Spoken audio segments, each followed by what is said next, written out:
Hey guys, Pastor Derek, Midnight Hour, and field pastor for Water Fellowship for Christ.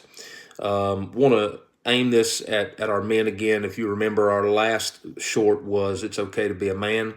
We talked about biblical manhood. But I want to throw you some stats real quick, and then I want to say something. Men account for 75 to 80% of death by suicide. Did you know that?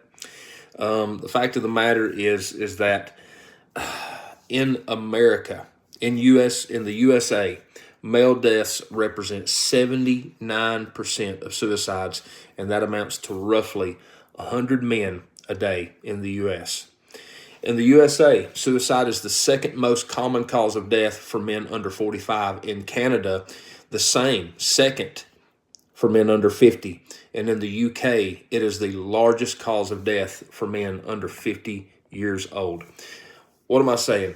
What I'm saying is this: biblical manhood is absolutely under attack all across the world, but especially in the United States and in surrounding areas. So look, oftentimes we overlook mental health as it pertains to men. Why? Because men want to seem like they can hold it all together. All of us, we want to think that as the spiritual leaders and the financial leaders of our home, the breadwinners, the providers, the protectors, we want to believe that we can carry the load by ourselves. But the fact of the matter is we can't.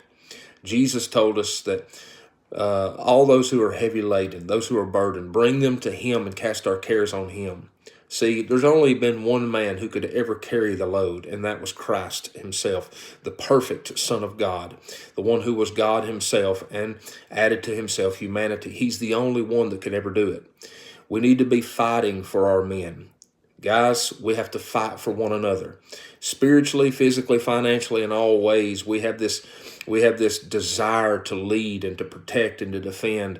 And the fact of the matter is sometimes we have to look out for one another. This is why the Bible talks about the importance of the fellowship of the saints, the body operating and cooperating together.